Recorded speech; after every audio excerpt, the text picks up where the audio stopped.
Hi, so this is some Christmas stuff I've been working on. There's a number of things. So this one is just a series of trees cut from 20 by 20 paper, and I have mounted them on a concertina, so when you put them all together it creates a tree. This one over here, obviously I'm playing with the Cricut Maker. This is a series of 3 trees cut from a single A2 page. I've been experimenting with how narrow and tall those pages can be. And this, in fact, is the offcut, which turns out looks pretty much like a tree, and I've stuck a few of the bits from another piece I'll show you in a second.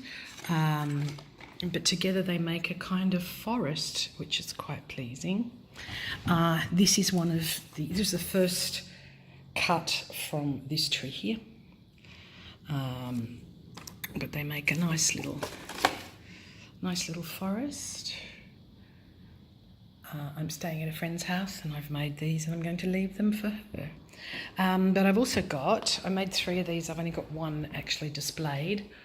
This is supposed to be a hanging mobile, hard to see with the light behind it, but essentially it's a little Christmas tree, and again I'm going to leave it for her.